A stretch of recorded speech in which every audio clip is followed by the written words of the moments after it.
DSC একটা 5 year strategic plan করেছে by 2030 market cap current 30 billion থেকে 200 বিলিয়নে নিয়ে যাও, which will be around 25% of our GDP. সুখের কথা সরকার সেটি অনুধাবন করেছে এবং আমরা দেখেছি মাননীয় অর্থমন্ত্রীও বলেছেন যে ঋণ নির্ভরতা কমিয়ে একটি বিনিয়োগ নির্ভর এবং শক্তিশালী পুঁজিবাজারের মাধ্যমে দেশের অর্থনীতিকে সামনের দিকে এগিয়ে নিয়ে যেতে হবে।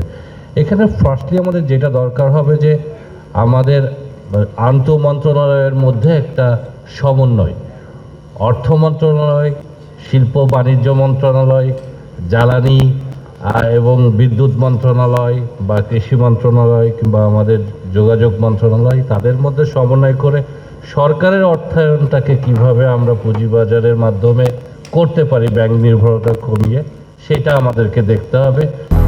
200-র বেশি সার্ভিস ও ফিচারে লেনদেনের সব বিকাশ অ্যাপে সম্ভব। সরকারের যে অ্যাসেটগুলো আছে মাননীয় মন্ত্রী অলরেডি আমাদের সংসদে বলেছেন কিছু জায়গায়, যেমন আমাদের সুগার মিলগুলো ইয়ারলি কি পরিমাণ লস ইনকার করছে। সরকারের যে এখন যেসব সংস্থাগুলো প্রফিট করছে তাদেরকে কিভাবে পুঁজিবাজারে নিয়ে আসা যায়, বড় বড় প্রজেক্টগুলোকে কিভাবে আমরা সুকুক ইস্যুর মাধ্যমে পুঁজিবাজার থেকে অর্থায়ন করতে পারি বাজেট থেকে ডিরেক্টলি না করে, সেটা দেখা। এবং সরকারের যে আনইউটিলাইজড ল্যান্ডগুলো আছে আমরা ল্যান্ড ব্যাংক তৈরির মাধ্যমে অ্যাফোর্ডেবল হাউজিং করে রিস্টের আন্ডারে আমরা পুঁজিবাজারে সেটা থেকে অর্থায়ন করতে পারি। আর একটা হচ্ছে যে আমাদের পুঁজিবাজারে আকার ছোট এবং সেখানে আমাদের ফরেন পোর্টফোলিও ইনভেস্টমেন্ট একদম নেগলিজিবল। সেইখানে আমরা ফরেন পোর্টফোলিও ইনভেস্টমেন্টকে কীভাবে আরও প্রণোদন দিয়ে নিয়ে আসতে পারি। ডিএসসি একটা 5 year স্ট্র্যাটেজিক প্ল্যান করেছে by 2030 market cap current 30 billion থেকে 200 বিলিয়নে নিয়ে যাও, which will be around 25% of our GDP. সেই সময় আমরা আশা করছি যে 25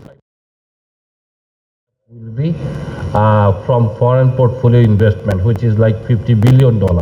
So this is a low hanging fruit যেখানে গভর্নমেন্ট নজর দিতে পারে। শ্রীলঙ্কাতে এখন already 25% is foreign portfolio investment, Thailand is close to 40%।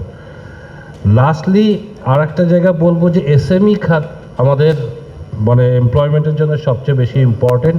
So এসএমইগুলো যদি লিস্টিংয়ে আসে তাদের জন্য আমরা একটি মানে পলিসিগত সাপোর্ট চাচ্ছি যাতে তারা আমাদের পুঁজিবাজারে আসতে পারে।